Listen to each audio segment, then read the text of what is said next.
Integrated Accessibility Standards Regulation. Training Module for the Employment Standard. Disclaimer. This training resource is not legal advice, and should you require assistance in interpreting the legislation or the regulation, please contact your legal advisor.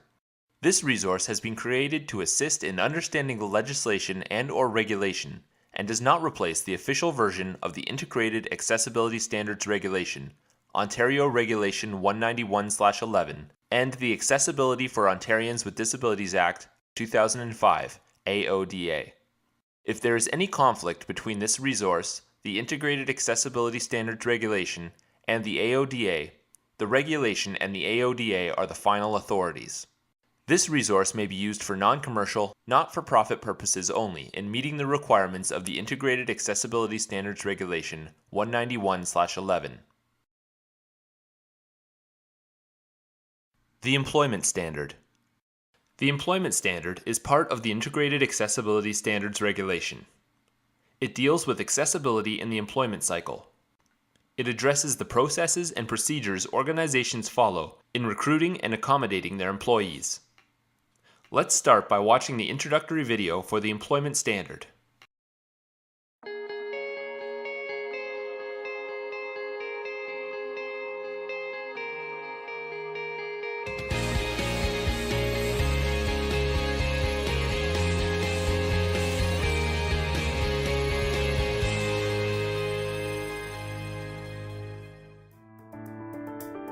When it comes to the workplace, it's little things that can create barriers for people with disabilities. Barriers can be in processes, in a tool we use in our work like a computer, an aspect of the physical environment, or attitudes. Listen to this story about a job ad that wasn't accessible. I found one. It sounded just perfect in terms of my qualifications. The position was for a disability counselor.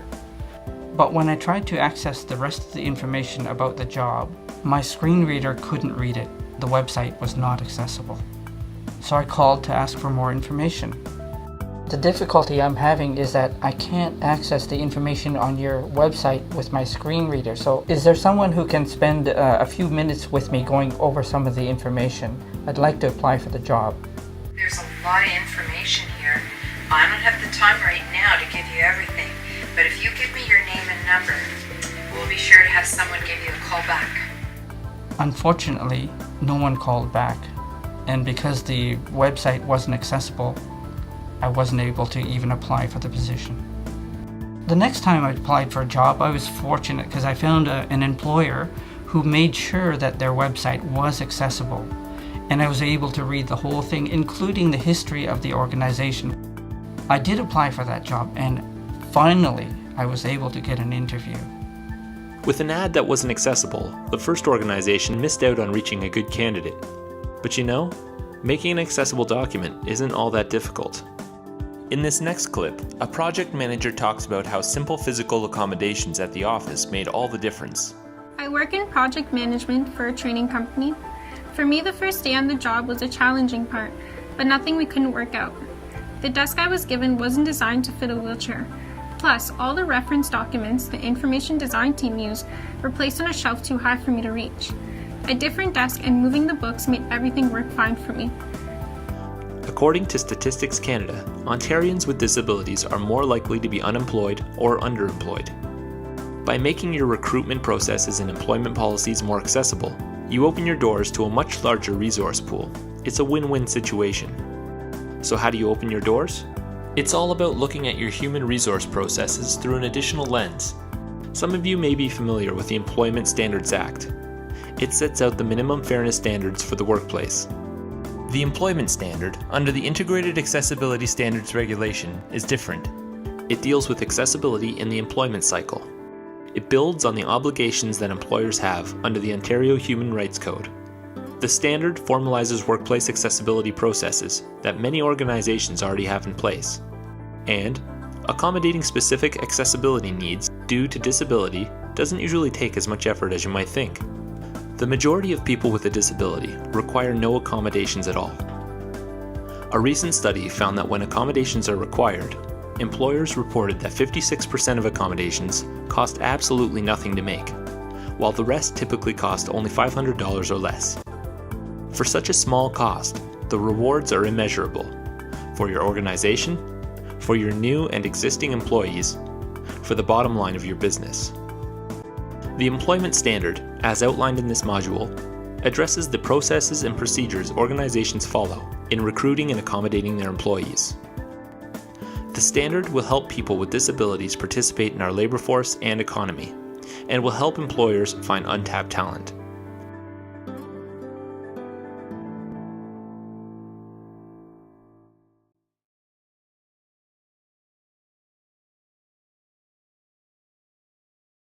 About this module. In this module, you will learn about the requirements of the employment standard, informing employees of supports, accessible recruitment process, accessible formats and communication supports, documented individual accommodation plans, workplace emergency response information, performance management, career development and redeployment, return to work process, compliance deadlines for the employment standard. A glossary of key terms for the standard appears at the end of this module.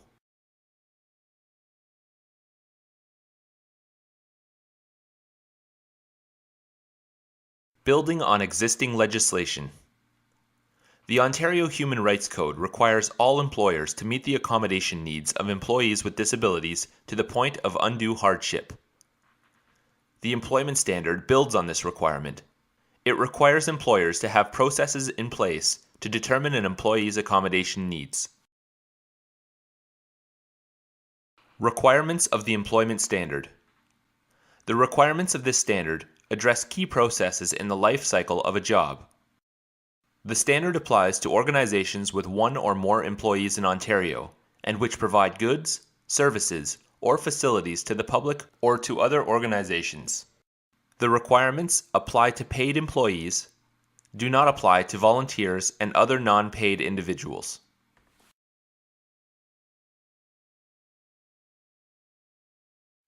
Informing employees of supports. The employment standard requires employers to inform all employees, both new and existing, of their accessible employment practices. This includes, but is not limited to, policies on providing job accommodations that take into account an employee's accessibility needs due to disability. This will make all employees aware of how the organization will support them if they have a disability, or if they acquire a disability later in their career. Accessible recruitment process. An employment relationship with an employee typically begins through a recruitment process.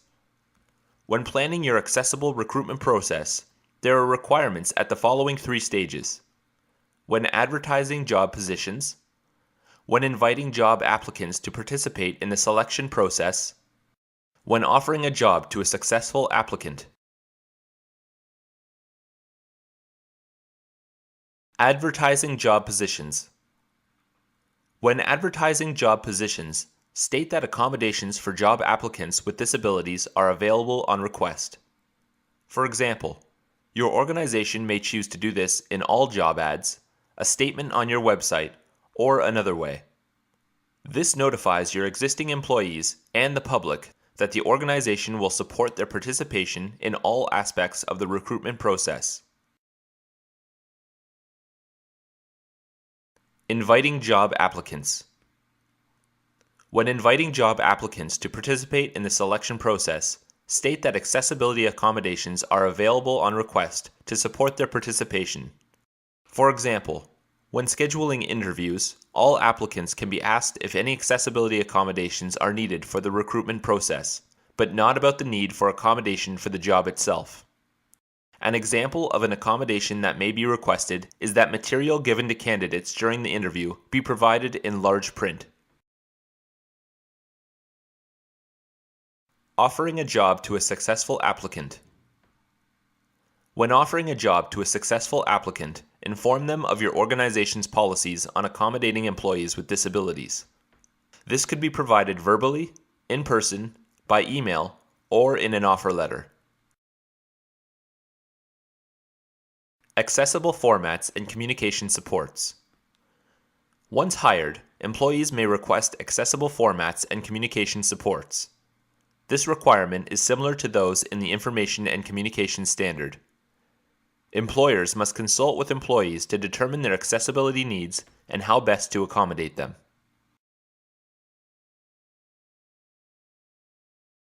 Examples of accessible formats and communication supports.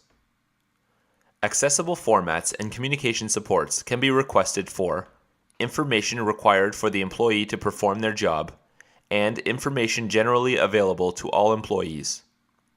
Examples of accessible formats or communication supports an employee may require include access to the use of software such as a screen reader, documents in an electronic format, text transcripts of visual or audio information.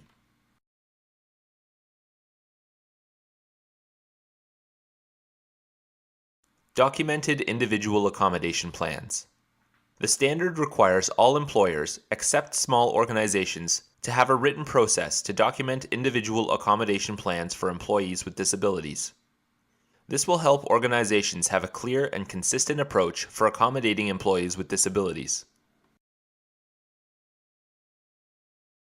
What is an individual accommodation plan? An individual accommodation plan is a formal way to record and review the workplace-related accommodations that will be provided to an employee with a disability. Employers must work with an employee with a disability to find the appropriate accommodation to meet the individual's accommodation needs. For example, an accommodation might include the need to provide screen reader software for a computer. Elements to include in individual accommodation plans. The standard specifies a number of elements that must be included in the process for developing documented individual accommodation plans, including how the employee can participate in the process, how the employer can seek outside expert advice to help determine an employee's accommodation needs, how the privacy of personal information will be protected, how often the plan will be reviewed.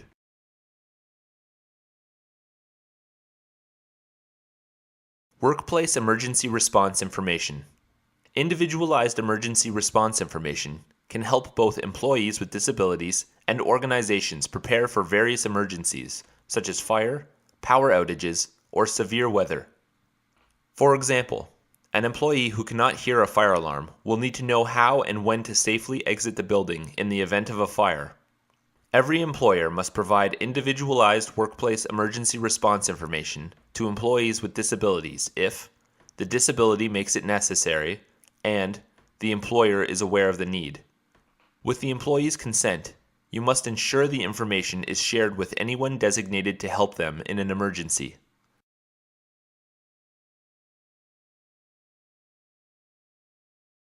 Workplace emergency response information. This emergency response information must be reviewed when the employee moves to a different location in your organization, the employee's overall accommodation needs or plan are reviewed, you review your organization's emergency response policies. For all organizations, the deadline to provide individualized emergency response information is January 1st, 2012.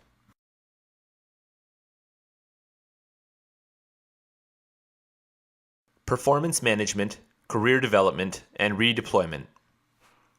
The standard also includes requirements for performance management, career development, redeployment. The standard requires that these processes take into account the accessibility needs of employees with disabilities and their individual accommodation plans. These requirements apply only if the organization currently has such processes in place. Organizations are not required to establish these processes if they don't exist.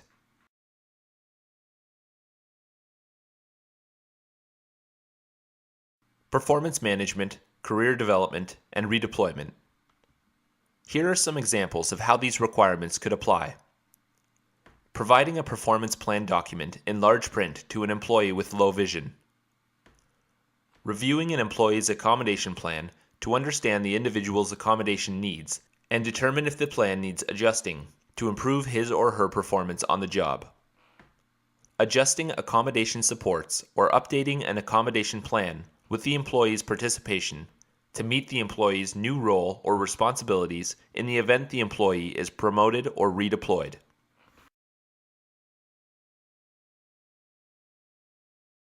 Knowledge check.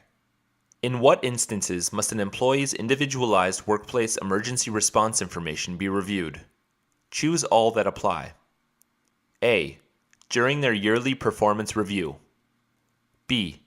When you review your organization's emergency response policies. C. When the employee moves to a different location in your organization. D. At least every 2 years.